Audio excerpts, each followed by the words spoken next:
Last lecture સુધીમાં આપણે local backup અને રિમોટ બેકઅપ સિસ્ટમ વિશેની વાતચીત કરી હતી. હવે આપણે વાત કરીએ છીએ non directional time graded protection system. એટલે કે આમાં પ્રોટેક્શન જે છે એમાં ગ્રેડિંગ જો તમે જોતા હશો ને તો ઓપરેશન ટાઈમના આધારે છે. આમાં કોઈ પણ પ્રકારની દિશા નહીં આપેલી. જો બધી રિલે બેવ દિશામાં ઓપરેટ થાય. તમને એરો દેખાય છે? યસ. હા, આ એરો બંને બાજુ માર્ક કરેલા છે. મતલબ કે રિલેથી ટ્રિપિંગ ઓપરેશન બંને દિશામાં થઈ શકે છે. એટલે આને કેવું કહેવાય? Non directional. કેવું કહેવાય? Non directional. હા, અને એ સમયના આધારે એનું ગ્રેડિંગ કરેલું છે એટલે એને કહેવાય ટાઈમ ગ્રેડેડ. શું કહેવાય? Time graded. હા, જો આ જે લોડ એન્ડની સૌથી નજીકવાળી રિલે છે ને એનો ઓપરેટિંગ ટાઈમ 0.3 સેકન્ડ દેખાય છે. યસ. એનથી આગળ જાય તો 0.8 સેકન્ડ, એનથી આગળ તો પાછો 1.3 સેકન્ડ ને પછી 1.8 સેકન્ડ દેખાય છે તમને? Yes sir. એટલે કે દરેક બસ પછીથી નેક્સ્ટ બસ ઉપર જઈએ તો 0.5 સેકન્ડનો ટાઈમ વધી જાય છે. યસ. અને આ ટાઈમ એટલે ટાઈમ ઓફ ઓપરેશન. હા, દરેક બસ થી બીજી બસ સુધી આગળ તરફ સોર્સ બાજુ જઈએ તો ટાઈમ ડાયલ સેટિંગ વધતું જશે. એના આધારે ટાઈમ ઓફ ઓપરેશન પણ વધતા જશે. તો આ જે તમને દેખાય છે આ બધા તમારા ટાઈમ ઓફ ઓપરેશન છે. બરોબર છે? અહીંયા જો તમે જોતા હશો ને તો આ તમને પગથિયા જેવું દેખાય છે, દાદરા સીડીના એરિયા હતા કે જે આ કેરેક્ટરિસ્ટિક જે તમને દેખાય છે તમારા સીડી એટલે કે દાદરાના પગથિયા જેવું દેખાય છે. યસ. અને આ ડિસ્ટન્સ પ્રોટેક્શન છે. તો તમને એવું કહી શકે કે તમારે ડિસ્ટન્સ પ્રોટેક્શનની સ્ટેપ ડિસ્ટન્સ કેરેક્ટરિસ્ટિક ડ્રો કરો તો આ તમારી સ્ટેપ ડિસ્ટન્સ કેરેક્ટરિસ્ટિક કહેવાય. બરોબર છે? કે જેમાં તમારો ટાઈમ ઓફ ઓપરેશન લોડથી લઈને સોર્સ એન્ડ તરફ જતા વધી રહ્યો છે. આ તમારી સ્ટેપ ડિસ્ટન્સ કેરેક્ટરિસ્ટિક કહેવાય. યસ ઓર નો? હા સર. અને આમાં બંને તરફ એરો માર્ક કરેલા હોય એટલે એને શું કહેવાય? Non directional. કે રિલે બંને દિશામાં ઓપરેટ થઈ શકે છે. જો એક જ દિશામાં એરો માર્ક કરેલો હોય ને તો એને કહેવાય છે ડાયરેક્શનલ રિલે. શું કહેવાય? Directional relay. અને આ પ્રકારની રિલે ફક્ત આ જ બાજુ ફોલ્ટ કરંટ જો હશે તો જ રિલે ઓપરેટ થશે. વિરુદ્ધ દિશામાં જો ફોલ્ટ કરંટ વધારે બી હશે તો પણ આ પ્રકારની રિલે ઓપરેટ થશે નહીં. સમજાય છે કે નહીં? હેલો. Yes sir. યસ. એટલે કે આ પ્રકારની રિલે જે છે તમારા રિવર્સ પાવર પ્રોટેક્શનમાં કામ લાગશે નહીં.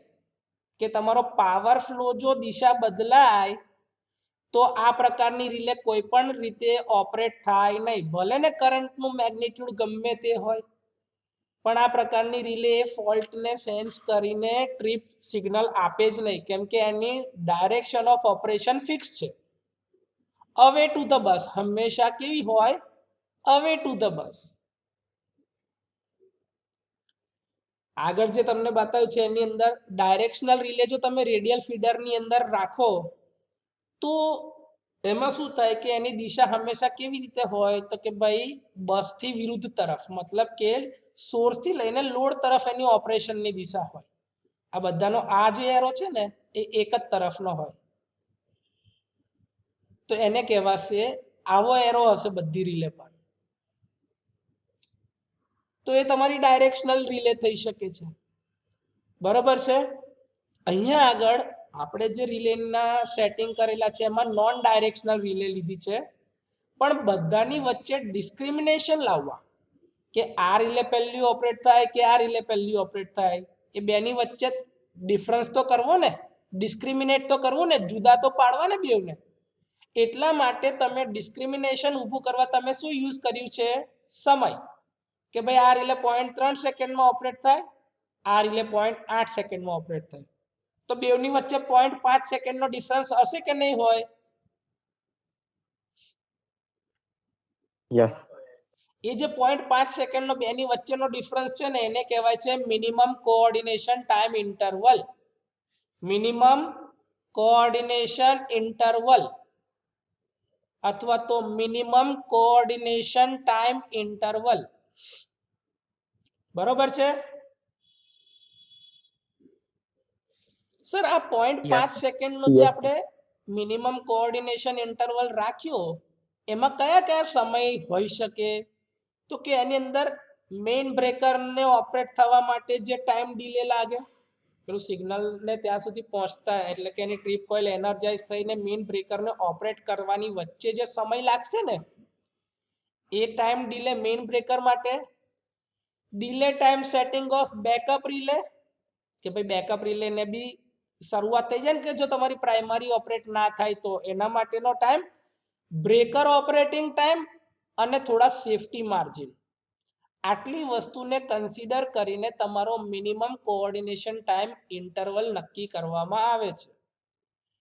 બધી જગ્યાએ કે એવું ફિક્સ નહીં હોય કે sir minimum coordination time interval આખી સિસ્ટમમાં એક જ સરખો હોય. એ જરૂરી નથી. એક કરંટ લેવલ, સિવિયરિટી લેવલના આધારે કેલ્ક્યુલેટ કરીને રિલેની અંદર ઇનફીડ કરવામાં આવે. Yes or no? Yes. હા. Yes, sir. આ પ્રકારની રિલેમાં મુખ્ય ડિસએડવાન્ટેજ શું છે તો કે છે કે આ પ્રકારની રિલે જે જનરેટર સાઈડ ઉપર ફોલ્ટ થાય એ સૌથી વધારે સિવિયર હોય કે નહીં ભાઈ? Yes, sir. કે સૌથી વધારે નુકસાન તો એના લીધે જ થાય ને. તો કે સૌથી વધારે જે સૌથી જરૂરી કે ભાઈ આને પ્રોટેક્શન સૌથી ઊંચા લેવલનું આપવાનું, ત્યાં જ રિલેને ઓપરેટ થતા સૌથી વધારે સમય લાગે છે. જોઈ લો ને, લોડ એન્ડ ઉપર સૌથી ઓછો સમય છે અને સોર્સ એન્ડ ઉપર સૌથી વધારે સમય લાગે છે. તો કે જ્યાં સૌથી ઓછા સમયમાં સૌથી ઝડપી પ્રોટેક્શન મળવું જોઈએ ત્યાં આગળ ઝડપી પ્રોટેક્શન મળતું નથી. બરોબર છે? જો લખ્યું છે ને, Yes, will operate after a very long time for the most severe fault near generator. અને બીજું કે જો એની દિશા બી સુટેબલ ના હોય ઇન્ટરકનેક્ટેડ સિસ્ટમમાં તો એ રિલે ઓપરેટ થશે જ નહીં. બરાબર?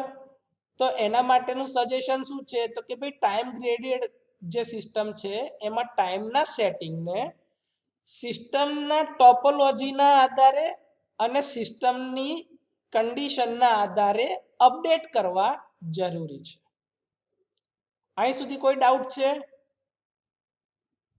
No, sir. સર તો આ સિસ્ટમના ડિસએડવાન્ટેજને દૂર કરવા આપણે શું કરીએ?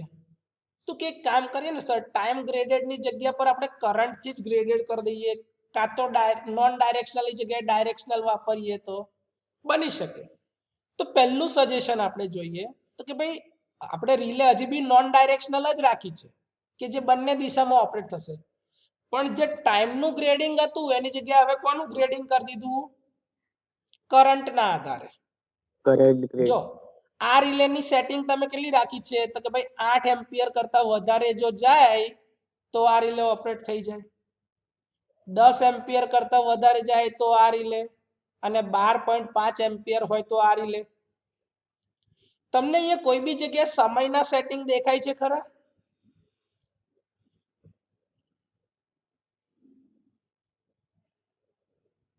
No, sir. ના. તો આ કયા પ્રકારની રિલે થઈ ગઈ? Current graded protection system. Current graded, પણ એમાં કેવું high speed high set over current relay. કયા નેચરની? Instantaneous. સમયના સેટિંગ ના દેખાય તો એ બધી રિલે ઇન્સ્ટન્ટેનિયસ જ હોય. તમે જેટલી બી વાર આ ફંડામેન્ટલ ભૂલી જશો એટલી વાર તમને અઘરું લાગશે પ્રોટેક્શન સિસ્ટમમાં જવાબ આપવું. જ્યાં સમય દેખાય જ ના ને ત્યાં રિલેની કેરેક્ટરિસ્ટિક હંમેશા ઇન્સ્ટન્ટેનિયસ જ સમજવાની. બરોબર છે? અહીંયા આગળ તમે Yes, sir. ડિસ્ક્રિમિનેશન ફીચર તરીકે કરંટને લીધો છે કે ભાઈ આ બસ પર 8 એમ્પિયર કરતા વધારે કરંટ જાય તો આ રિલે ઓપરેટ થશે. જો 10 એમ્પિયર કરતા વધારે જાય તો આ રિલે ઓપરેટ થશે અને 12.5 એમ્પિયર કરતા વધારે જાય તો આ રિલે ઓપરેટ થશે. તો રિલેનું ઓપરેશન ફક્ત ને ફક્ત કોના ઉપર આધારિત છે? કરંટના મેગ્નિટ્યુડ ઉપર આધારિત છે.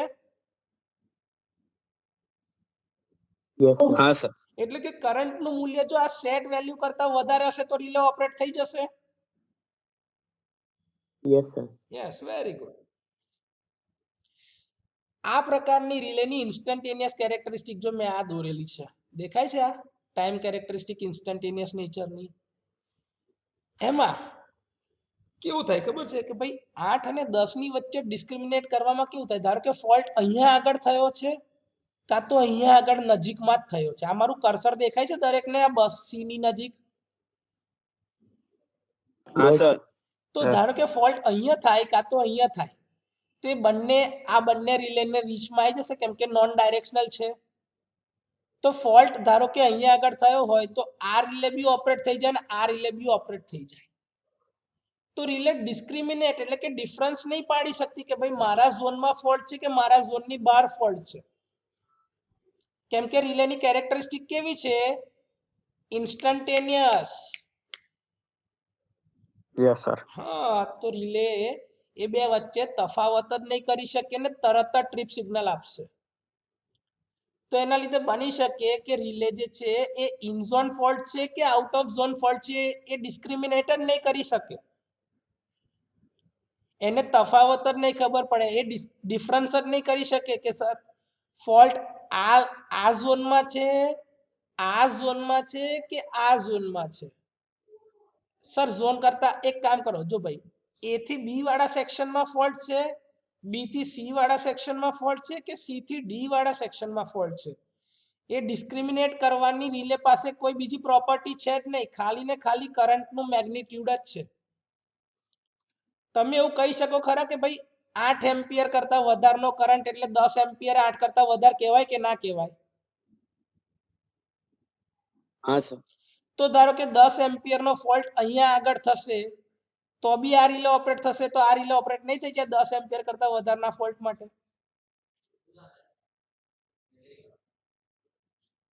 કેમ કે ઇન્સ્ટન્ટેનિયસ છે ને ભાઈ કેરેક્ટરિસ્ટિક, તો નેચર એનો Yes.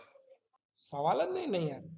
એને થોડી ખબર પડે છે કે ભાઈ મારા ઝોનમાં છે કે મારા ઝોનની બહાર છે. એને તો શું જોવાનું છે કે કરંટનું મેગ્નિટ્યુડ 10 એમ્પિયર કરતા વધી ગયું તો એને ઓપરેટ થવાનું છે. તો ધારો કે અહીંયા આગળ 12 એમ્પિયરનો ફોલ્ટ થાય તો બેવ રિલે એક સાથે ઓપરેટ થઈ જશે, આ રિલે અને આ રિલે બેવ. Yes, sir. અહીંયા ફોલ્ટ થયો હોય તો ખાલી કઈ રિલે ઓપરેટ થવાનું હતું? એક જ. એક જ. 8 કઈ? ampere વાળી. આ વાળી રિલે. 8 amp. યસ. Yes. તો આ રિલે ઓપરેટ થઈ જશે ને સાથે ઇન્સ્ટન્ટેનિયસ, કેમ કે બેવની કેરેક્ટરિસ્ટિક તો હા. ઇન્સ્ટન્ટેનિયસ જ છે અને ફોલ્ટનું મેગ્નિટ્યુડ બી 12 એમ્પિયર છે જે બંને સેટિંગ કરતા વધારે છે. તો બંને રિલે ઓપરેટ થઈ જશે. તો ડિફરન્સ કરી શકે ખરી આ રિલે બેવમાં કે ભાઈ મારે નતું થવાનું કે મારે થવાનું હતું? નહીં કરી શકે. No, sir. કેમ કે બંનેની કેરેક્ટરિસ્ટિક કેવી છે? ઇન્સ્ટન્ટેનિયસ. In- બરોબર છે? તો સર એ પ્રોબ્લેમને દૂર કરવા શું કરી શકાય? તો કે એક કામ કરો ને, એના સેટિંગને 80% ઓફ ટોટલ લાઇનમાં રાખી દો. કે ધારો કે આ 100 કિલોમીટરની લાઈન હોય ને તો એનું સેટિંગ એટલે કે રિલેના ઓપરેશન ખાલી ને ખાલી 80 કિલોમીટર સુધી જ સેટ કરો. તો શું થાય, કદાચ જો ઓવર રીચ થાય ને તો બી એ પોતાના ઝોનમાં જ ઓપરેટ થાય, એટલે કે આથી આ સેક્શનમાં જ ઓપરેટ થાય. બરોબર? yes, sir. હા, આને જ કહેવામાં આવે છે રીચ ઓફ રિલે. શું કહેવાય? Reach of relay. એટલે કે રિલે ખાલી ને ખાલી પોતાના જ ઝોનમાં ઓપરેટ થાય, ડાયું થઈને બીજા ઝોનમાં ઓપરેટ થાય નહીં, એટલે કે ઓવર રીચ ના થાય. ક્લિયર? Yes, sir. હા સર, બીજો કોઈ ડિસએડવાન્ટેજ? તો કે હા, બધા બહુ છે ભાઈ હજી તો. કેમ કે આ નોન ડાયરેક્શનલ કરંટ ગ્રેડેડ પ્રોટેક્શનના લીધે શું થશે ખબર છે? કે રિલેની એક્યુરેસી પર અસર પડે છે. કેમ કે રિલે એ નક્કી જ નહીં કરી શકતું કે મારા ઝોનમાં ફોલ્ટ છે કે મારા ઝોનની બહાર ફોલ્ટ છે. તો તમારી પ્રોટેક્શન સિસ્ટમની જે મેઇન રિક્વાયરમેન્ટ હતી ને કે જેની એક્યુરસી બરોબર હોવી જોઈએ, એ એક્યુરસી તમારી મેન્ટેન નહીં થતી આ કેસમાં. સમજાય છે? કેમ કે રિલે નક્કી જ ના કરી શકે કે ભાઈ ઝોનમાં ફોલ્ટ છે તો ઓપરેટ થવાનું કે ઝોનની બહાર ફોલ્ટ છે તો ઓપરેટ નહીં થવાનું. Yes or no? Yes sir. હા. પછી એવું છે કે સર અલગ અલગ ટોપોલોજી માટે ફોલ્ટ કરંટના લેવલ બી અલગ અલગ હશે. તો દરેક પ્રકારની સિસ્ટમમાં અથવા તો દરેક નેટવર્કમાં તમારે આ રિલેના સેટિંગ અલગ અલગ કરવા પડશે કરંટના. તો તમારી પાસે કરંટ સેટિંગની રેન્જ બી તો લિમિટેડ જ હશે ને.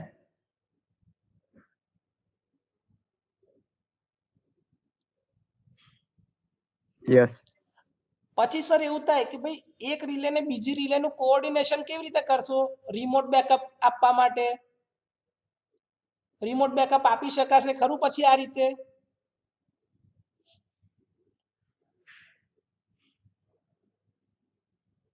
ભાઈ હું એવું કહું છું કે બેની વચ્ચે કોઓર્ડિનેશનનો જો સમય જ ના હોય તો તમે બેને કોઓર્ડિનેટ કરી શકો ખરા?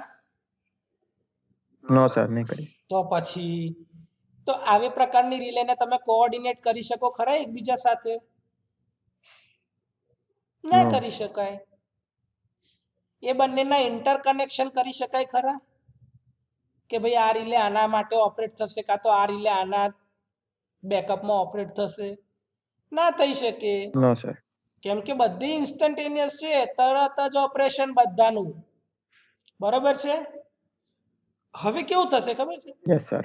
કે જો ઇન્સ્ટન્ટેનિયસ કેરેક્ટરિસ્ટિક હશે ને તો ફોલ્ટ ગમે ત્યાં થયો હશે ને તો બી બધી રિલે ઇન્સ્ટન્ટેનિયસ ઓપરેટ થઈ જશે.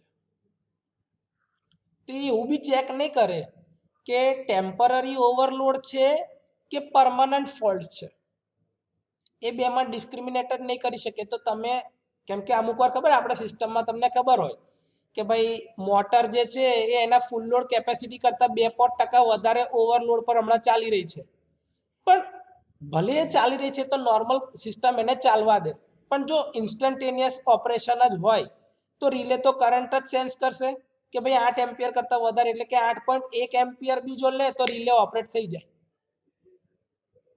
તો એને ઓવરલોડ બી નહીં લેવા દે. આ એક એક્ઝામ્પલ છે. બીજું કે બની શકે કે સર ફોલ્ટ ધારો કે જનરેટરની નજીક થયો છે કાં તો કસ્ટમર એન્ડ એટલે કે લોડ એન્ડ ઉપર બી થયો છે તો બી રિલે ઇન્સ્ટન્ટેનિયસ ઓપરેશન આપે છે. તો એ કેસમાં રિલેની સિલેક્ટિવિટી અને સેન્સિટિવિટી પ્રોપર્ટી જે છે એના પર બી અસર થાય છે. બરાબર છે? એટલે અગેન રિલેની જે રિક્વાયરમેન્ટ હતી પ્રોટેક્ટિવ સિસ્ટમની કે ભાઈ એની સેન્સિટિવિટી ને સિલેક્ટિવિટી હોવી જોઈએ, એ ફૂલફિલ થતી નથી. બરાબર છે? Yes sir. અને બને છે એવું કે ભાઈ એક જ ફોલ્ટ માટે એક કરતાં વધારે રિલે ઓપરેટ થઈ જાય છે. અહીંયા ફોલ્ટ હતો આ બે રિલે ઓપરેટ થઈ ગઈ કે નહીં એક જ ફોલ્ટ માટે? તો સિસ્ટમની સ્ટેબિલિટી રહે ખરી?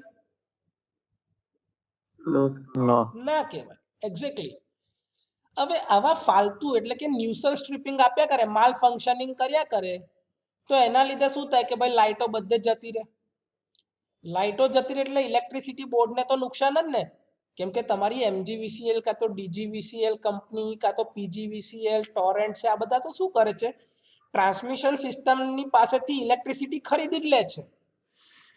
પણ જો એ તમે વાપરી ના શકો તો એ તો વેસ્ટ જ છે. એના લીધે એ લોકોને કોઈ જાતનું રેવન્યુ જનરેટ થશે નહીં.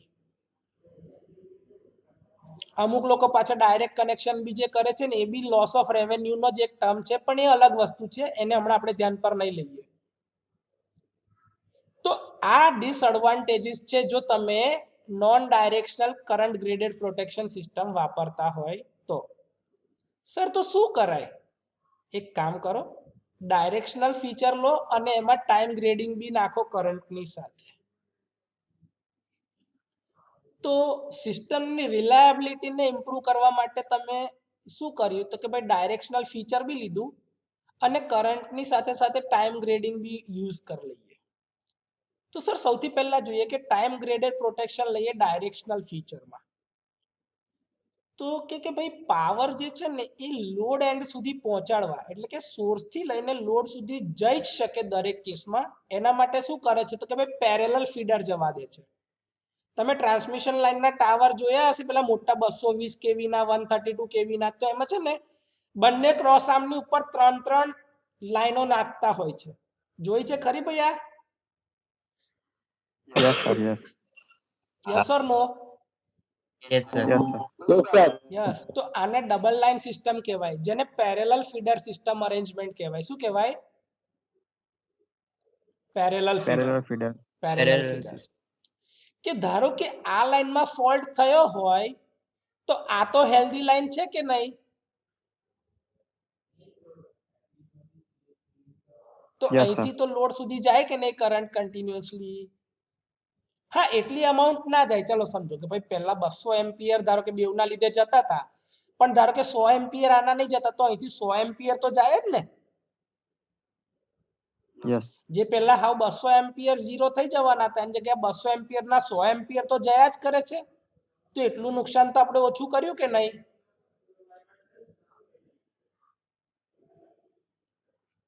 Yes, sir. યસ. એટલે જો આ લખ્યું છે parallel feeders are use to improve the reliability of the power system, કે જેના લીધે એક ફીડર ઉપર જો ફોલ્ટ થાય તો પાવરની કન્ટિન્યુટી બીજા હેલ્ધી ફીડરથી મેન્ટેન કરાઈ શકાય, જેના લીધે કમ્પ્લીટ શટડાઉન અવોઇડ કરી શકાય.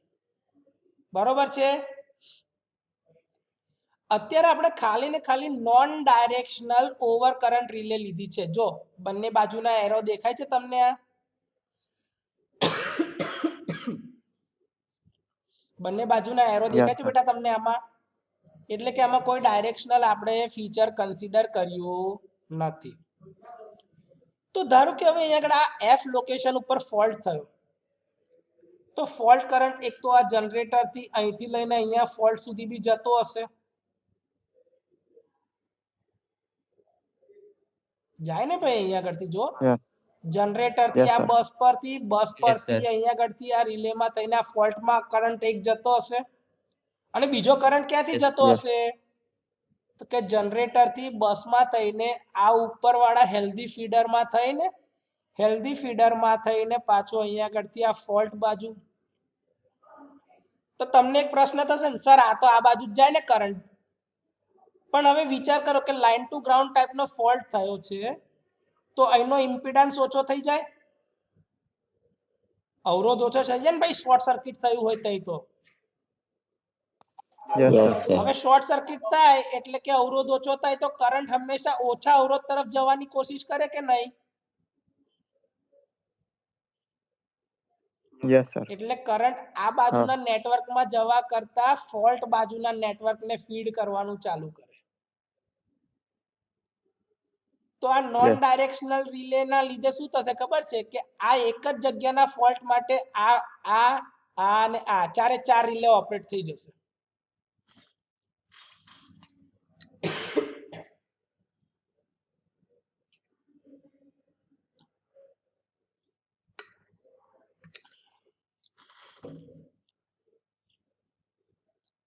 અને જો આ ચારે ચાર રિલે જો ઓપરેટ થઈ જતી હોય તો અગેન સિસ્ટમની સ્ટેબિલિટી રહેશે ખરી?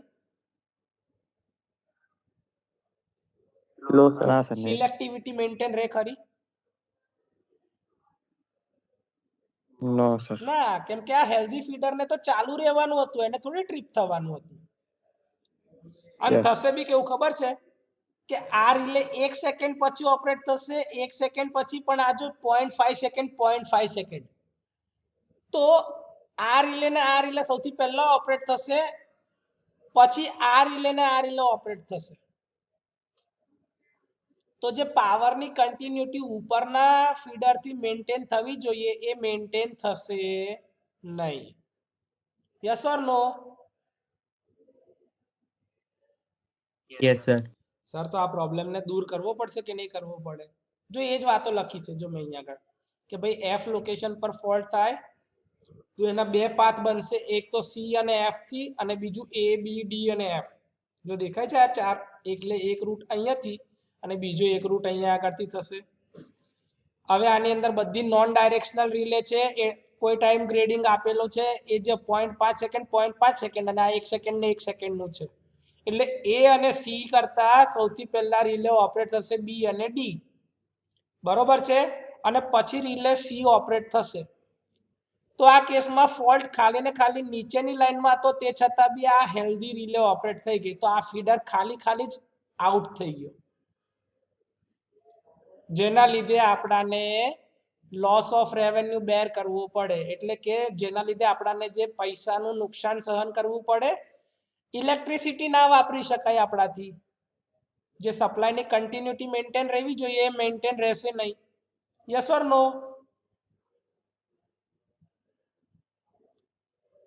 સર તો આનું પ્રોબ્લેમનું સોલ્યુશન ના લવાય? લવાય ને. એક કામ કરો, આ જે બે રિલે છે ને આને ડાયરેક્શનલમાં કન્વર્ટ કરી દઈએ તો કર દો ને સર, વેરી ગુડ. જોઈ લો અપડેશન એનું. હવે આ રિલે કઈ ઓપરેશનમાં આવી ગઈ? તો કે ભાઈ હવે આ ડાયરેક્શન રિલે છે. જો દેખાય છે બેવમાં જો એક જ એરો છે. Yes, sir. તો હવે તમારો ફોલ્ટ કરંટ હજી બી જો જોતા હશો તો આ નીચેની દિશામાં જ હશે. અહીંયા આગળ એફ લોકેશન પર ફોલ્ટ થતો એક પાથ કયો છે? આ સી થી એફ વાળો. અને બીજો પાથ કયો છે? એ બી ડી થી એફ તરફ વાળો. Yes. પણ હવે તમારી આ બંને રિલે જે ડાયરેક્શનલ રિલે છે, તો 0.5 સેકન્ડ પછી કઈ રિલે ઓપરેટ થશે? આ કે આ? રિલે બી ઓપરેટ થાય કે રિલે ડી ઓપરેટ થાય? ડી. ડી. Very good. કેમ રિલે ડી ઓપરેટ થશે બેટા? કેમ કે રિલેના ઓપરેશનની દિશા ફોલ્ટ કરંટની દિશામાં છે. એટલે જ્યારે રિલે બી ની દિશા ફોલ્ટ કરંટની દિશામાં છે કે એનાથી વિરુદ્ધ દિશામાં છે? વિરુદ્ધ દિશામાં. વિરુદ્ધ ઓપોઝિટ ડિરેક્શનમાં હોય તો રિલે બી ઓપરેટ થાય ખરી? No, sir. હવે ના. ફોલ્ટ કરંટ જો આ રિલે ડી ઓપરેટ થઈ ગયો, બંધ થઈ ગયો આ બાજુ જવાનો, તો બધો કરંટ કયા આગળ જશે? હવે સિસ્ટમમાં જશે પાછો, નેટવર્કમાં જ. Yes, sir. તો આ રિલે ઓપરેટ થશે Yes, ખરી sir. કારણ વગર? No, sir. નહીં. નહીં થાય. તો Yes, sir. ખાલી ને ખાલી કઈ રિલે ઓપરેટ થઈ? એક રિલે સી ઓપરેટ થશે અને રિલે ડી ઓપરેટ થઈ. Yes, sir. તો સિસ્ટમની Yes. રિલાયબિલિટી વધી.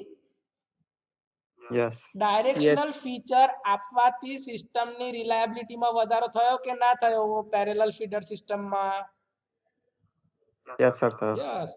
અને એની સાથે સાથે સિલેક્ટિવિટી, સેન્સિટિવિટી, પ્રોટેક્શન સિસ્ટમની જેટલી બી રિક્વાયરમેન્ટ છે ને એ બધી સેટિસ્ફાય થશે આ રીતે, બરોબર છે?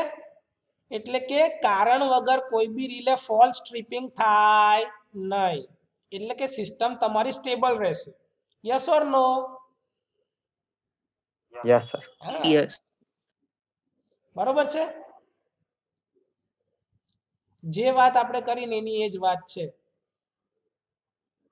કે રિલે ડી સૌથી પહેલા ઓપરેટ થાય અને 0.5 સેકન્ડ બીજી જાય, એના પછીથી રિલે સી ઓપરેટ થાય. અને આ બંને રિલે ઓપરેટ થશે નહીં. આ બંને જનરેટરથી, આ ફીડરથી પાવર તમારા ડિસ્ટ્રીબ્યુશન એટલે કે લોડ એન્ડ સુધી આયા જ કરશે કન્ટિન્યુઅસલી, બરોબર છે? જો લખેલું છે this arrangement also obeys all the requirements of protective relays. Selectivity, sensitivity, accuracy, reliability, પછી સિક્યુરિટી, સ્ટેબિલિટી, ઇકોનોમિક્સ, બધા જ જે રિક્વાયરમેન્ટ છે તમારી પ્રોટેક્શન સિસ્ટમની, ડિસ્ક્રિમિનેશન ફીચર, આ બધી જ વસ્તુ આ અરેન્જમેન્ટમાં ફૂલફિલ થાય છે. કોઈ ડાઉટ બેટા અહીં સુધી? No, sir. ઓકે. તો ડિસ્ટન્સ પ્રોટેક્શનમાં ડાયરેક્શનલ ફીચર સાથે આટલું જ હતું. હવે જે મેઇન સમજવાનું છે એ આપણું ડિફરન્શિયલ પ્રોટેક્શન છે. શું નામ છે? Differential protection. Differential protection. એના નામ પરથી જ આપણને ખબર પડે છે કે એ કોઈકનો ડિફરન્સ હશે, એટલે કે તફાવત હશે. તફાવત બની શકે કે એક જ ક્વોન્ટિટીની અંદર બે અલગ અલગ ઇનપુટ જવા જોઈએ. ધારો કે બે કરંટ છે તો બે કરંટના તફાવત લેવાના થાય, બે વોલ્ટેજના તફાવત લેવાના થાય, બરાબર કે નહીં? Yes sir. હા, તો અહીંયા તમે જોતા હશો ને તો જો શું કહે છે કે ભાઈ એ બંને છે ને એ કરંટની એન્ટરિંગ અને કરંટની બહાર નીકળતી દિશાને કમ્પેર કરે છે. એટલે કે કરંટ એન્ટર થાય ને કરંટ બહાર નીકળે. આ દિશા જો એક જ દિશા હશે તો entering is equals to leaving. તમે કિર્ચોફના કરંટ લોને સમજ્યા છો કે નહીં? પેલા એક નોડ તમે બતાવતા હતા અને નોડમાંથી એક બાજુથી કરંટ એન્ટર થાય ને બીજી બાજુથી કરંટ બહાર નીકળતો હતો ડીસી સર્કિટની અંદર. યસ. Yes sir. તમે એવું કહેતા કે sir at the node point the algebraic sum of the current entering into the node is equals to current algebraic sum of the current leaving to the node. તમે આવું કહેતા હતા કે નહીં? Yes sir. હા, એટલે કે નોડ પોઈન્ટ ઉપર વચ્ચે કોઈ કરંટ રહેતો નથી એવું કહેવાય.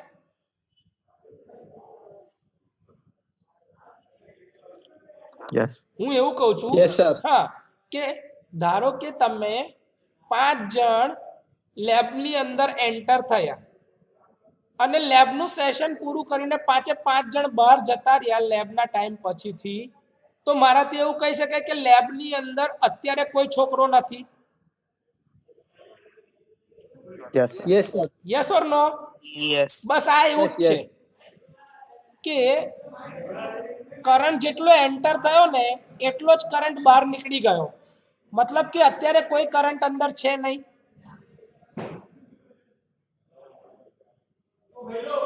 યસ. આને જ કહેવાય છે કિર્ચોફના કરંટ લોના નિયમ. તો આ જ સિદ્ધાંત ઉપર તમારું ડિફરન્શિયલ પ્રોટેક્શન કામ કરે છે.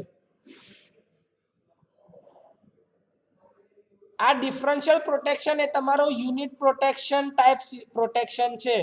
પર્સન્ટેજ સિસ્ટમ યાદ કરો. યુનિટ અને નોન યુનિટ પ્રોટેક્શન આપણે જે જોયું હતું લેક્ચર આ ચેપ્ટરની શરૂઆતમાં જ, એમાં યુનિટ ટાઈપ પ્રોટેક્શનમાં આપણે કીધું કે ડિફરન્શિયલ પ્રોટેક્શન એ યુનિટ ટાઈપ પ્રોટેક્શન છે. ત્યારે બી મેં તમને કીધું કે આપણે એને ડિટેલમાં જોવાના જ છીએ, તો હવે જોઈ લઈએ એને. એટલે કે આ પ્રકારની રિલે ફક્ત ને ફક્ત ઇન ઝોન ફોલ્ટ માટે જ ઓપરેટ થાય. આઉટ ઓફ ઝોન માટે આ રિલે ક્યારેય ઓપરેટ થશે નહીં. મતલબ કે ડિફરન્શિયલ પ્રોટેક્શનના કેસમાં કોઈ દિવસ ઓવર રીચ કા તો અંડર રીચનો પ્રોબ્લેમ આવશે નહીં. Yes or no? Yes sir. હા, हाँ सर. એ ખાલી ને ખાલી ઇન ઝોન માટે જ ઓપરેટ થશે. આ પ્રકારનું પ્રોટેક્શન ટ્રાન્સફોર્મરમાં અને ઓલ્ટરનેટરમાં આપવામાં આવે છે. સૌથી વધારે આપણે એનો યુઝ ઓલ્ટરનેટરના પ્રોટેક્શનમાં અને ટ્રાન્સફોર્મરના પ્રોટેક્શનમાં કરીએ છીએ.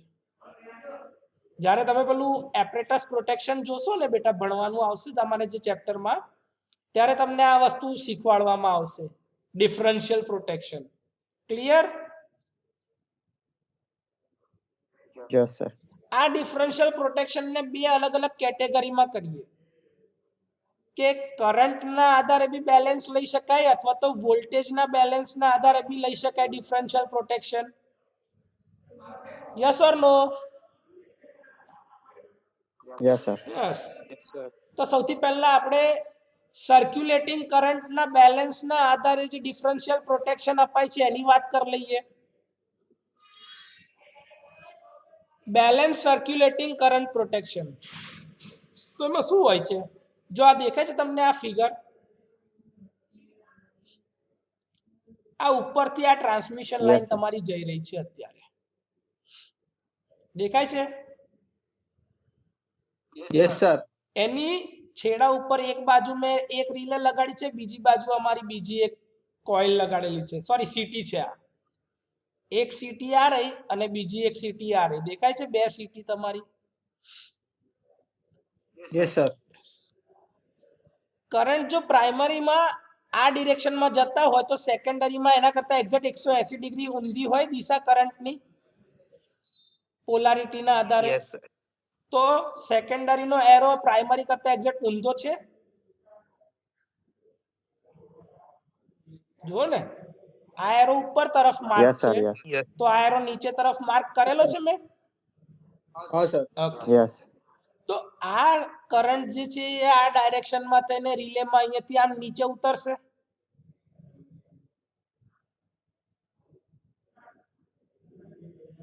Yes. અને Yes. આ કરંટ જે છે આ સિટીમાં થઈને આમાંથી રિલેમાં ઉપર તરફ જશે. Yes. તો બંને એકબીજાના ઓપોઝિટ થયા. Yes, sir. તો નોર્મલ કન્ડિશનમાં ધારો કે જો અહીંયા ઉપરથી 5 એમ્પિયરનો કરંટ જતો હોય તો અહીંયા આગળ બી 5 એમ્પિયર પ્રમાણનો જ કરંટ આવશે અને અહીંયા બી 5 એમ્પિયર પ્રમાણનો જ કરંટ આવશે. હા સર. Yes, sir. તો સમજો કે આ તમારી 100:1 ની સિટી છે. કેટલી? કે પ્રાઇમરીમાં 100 એમ્પિયર અને સેકન્ડરીમાં 1 જ એમ્પિયર. તો ધારો કે 100 એમ્પિયરનો કરંટ અહીંથી જઈ રહ્યો છે તો સેકન્ડરીમાં બંને બાજુ 1 એમ્પિયરનો કરંટ જઈ રહ્યો છે એવું કહેવાશે મારાથી. હા સર. તો 1 એમ્પિયર ઉપરથી નીચે તરફ ફ્લો થઈ રહ્યા છે અને 1 એમ્પિયર નીચેથી ઉપર તરફ ફ્લો થાય છે. તો 1 - 1 નો ડિફરન્સ કેટલો થયો? 0. 0. તો આ Zero. રિલે ટ્રિપ સિગ્નલ આપે ખરી? No, નો sir. સર. નો. હા. સમજો હવે ફોલ્ટ જે એ તો બહારની સાઈડ થયેલો છે ને, આઉટ ઓફ ઝોન ફોલ્ટ છે, તો એ તો રિલેના રીચની બહાર જ છે ને. રિલેને થોડી અહીંયા આગળ કઈ દેખાય છે. રિલે ક્યાં સુધી Yes, જોઈ sir. શકવાનું છે? આ સિટીની લોકેશન સુધી જોવાનું કે નહીં? Yes, sir. આ સિટીની પછી તો જે બી થતું હોય હા, કોઈ ડાઉટ બેટા? નો સર. No, sir. ના સર. હા, તો આઉટ ઓફ ઝોન ફોલ્ટ માટે આ રિલે ઓપરેટ થશે ખરી? નહીં થાય. તો જો લખ્યું છે no operation for external fault. External fault માટે રિલે ઓપરેટ થાય નહીં. સર હવે ધારો કે સમજો કે હવે અહીંયા આગળ ફોલ્ટ ઇન ઝોન થયો તો તમારી સિસ્ટમ તો ઇન્ટરકનેક્ટેડ છે, બેઉ બાજુથી કરંટ આવતા હશે. તો તમારો ફોલ્ટ કરંટ અહીંથી બી આવશે ને અહીંથી બી આવશે. જો દેખાય છે આ એરો બી છે, આ એરો બી છે. તો આનાથી 180 ડિગ્રીમાં જો કરંટની ડાયરેક્શન નીચે તરફ છે, એનાથી એક્ઝેક્ટ ઊંધી. Yes sir. એવી જ રીતે આ કરંટ જો આ દિશામાં આવી રહ્યો છે તો એનાથી 180 ડિગ્રી તરફ એક્ઝેક્ટ ઊંધી બીજી એક ડાયરેક્શનમાં બી કરંટ જઈ રહ્યો છે. Yes sir. તો હવે તમારો કરંટ કેવો જાય ખબર છે? આ ડાયરેક્શનમાં બી નીચેથી ઉપર, આ ડાયરેક્શનમાં બી નીચેથી ઉપર. તો કરંટનું શું થશે? સરવાળો સર. સમેશન. Very good. તો એ તમારું 0 કરતા વધારે થયું યસ સર. તો Yeah. રિલે ટ્રિપ સિગ્નલ આપે કે ના આપે? Yes. આપે ને. એક્ઝેક્ટલી આપે. તો ઇનઝોન ફોલ્ટ માટે આ રિલે ઓપરેટ થઈ કે ના થઈ? Yes, sir. તો એબ્સોલ્યુટ એબ્સોલ્યુટ પ્રોટેક્શન થયું કહેવાય આને, કે ભાઈ 100% એક્યુરેટ ઓપરેશન. કે જો ઝોનમાં ફોલ્ટ થયો આ સિટીથી લઈને આ સિટીની રેડિયસમાં અથવા તો રેન્જમાં, તો રિલે ઓપરેટ થશે ને થશે જ. કોઈ ડાઉટ છે બેટા એમાં? No sir. Yes, very good. બસ આ એ જ વસ્તુ છે. પણ સર આ પ્રકારનું પ્રોટેક્શન જ્યારે તમારે સિટીમાં આપવું હોય ને તો ખાલી એટલું ધ્યાન રાખવાનું કે આ બંને જે સિટી યુઝ કરેલી હોય ને બેઉ બાજુની સાઈડ ઉપર, એ એક જ સરખી હોવી જોઈએ. કેવી હોવી જોઈએ? બંને એક જ સરખી. એક જ સર. હા. બીજું કે આ રિલે જે છે ને એ બને ત્યાં સુધી આ છેડાથી ને આ છેડાથી એક સરખા ડિસ્ટન્સ પર રાખવાનું, જેથી કરીને અહીંયાથી જે કનેક્શનનો વાયર આવે કાં તો અહીંથી જે કનેક્શનનો વાયર આવતો હોય ને ભાઈ, એ બંનેની લંબાઈ એક સરખી હોય. જેથી કરીને પોટેન્શિયલ ડિફરન્સનો બી જરા બી પ્રોબ્લેમ ના આવવો જોઈએ કે ભાઈ બેઉ બાજુથી એક સરખા જ કરંટ જવા જોઈએ. કેમ કે આ કયું બેલેન્સ છે?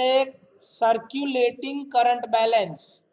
એટલે કરંટ જેટલો બી ફ્લો થતો હોય એ બેલેન્સમાં હોવો જરૂરી છે. બરોબર છે?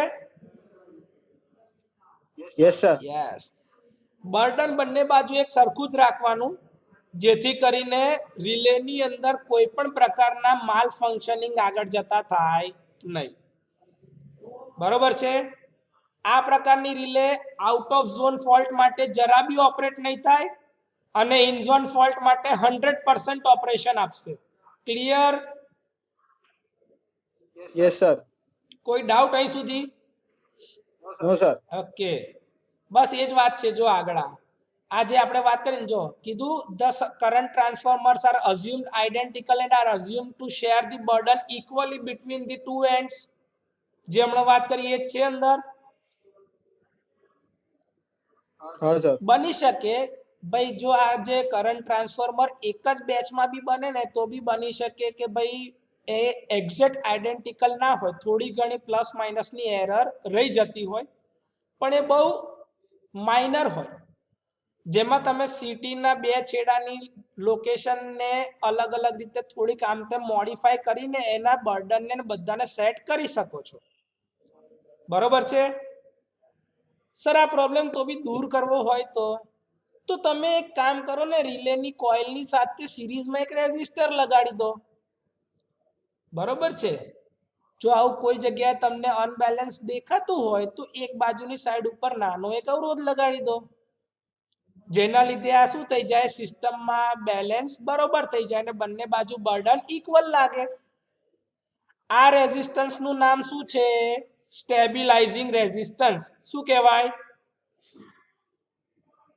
સ્ટેબિલાઇઝિંગ કેમ કે રેઝિસ્ટન્સ. તમે સિસ્ટમને સ્ટેબલ કરવા માટે જ એક અવરોધ લગાડ્યો છે.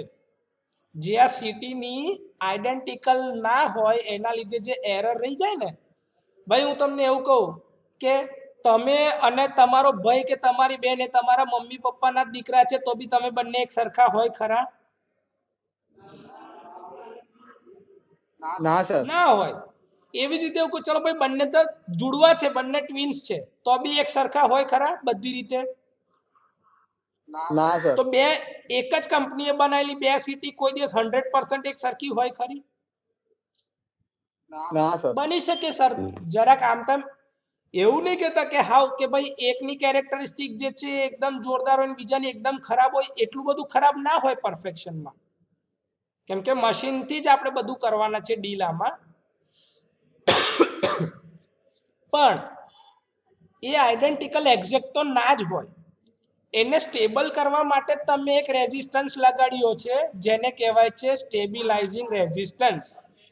બરોબર છે? Yes sir. હવે આની અંદર જે પાયલોટ વાયર લગાડેલા હોય છે ને, કે જે તમારે વાયર અહીંયા આગળ તમે રિલેઇંગ એન્ડ સુધી લઈને આવ્યા હોય, જો અહીંથી અહીં સુધી લઈને આવ્યા હોય ને, આ જે વાયરો દેખાય છે આ સિટીથી અહીંથી અહીંયા રિલે સુધી કનેક્ટ કરવાના, આ જે કનેક્શનના જે વાયરો છે આને કહેવાય પાયલોટ કનેક્શન. શું કહેવાય? Pilot connection. Pilot connections. Yes. તો બની શકે ને કે કોઈક વાર આ વાયર તૂટી ગયેલો હોય, હા સર. એ પ્રોબ્લેમ આવી શકે છે. જો એવું કંઈક થાય તો આ પ્રકારના સિસ્ટમથી જે પ્રોટેક્શન તમે આપો છો એની અંદર તકલીફ ઊભી થાય. Yes or no? Yes sir. તો સર એ દૂર કરવા માટે કંઈક કરો ને, કમ્યુનિકેશનના ચેનલ કાં તો સિગ્નલ એની સાથે ટ્રાન્સમિટ કરો. એ દૂર કરવા માટે જ આગળ આપણે જઈશું, પણ એ નેક્સ્ટ લેક્ચરમાં હવે જોઈશું વોલ્ટેજ બેલેન્સ ટાઈપથી. આજે અહીં સુધી જ રાખીએ, balance circulating current type protection. Okay sir.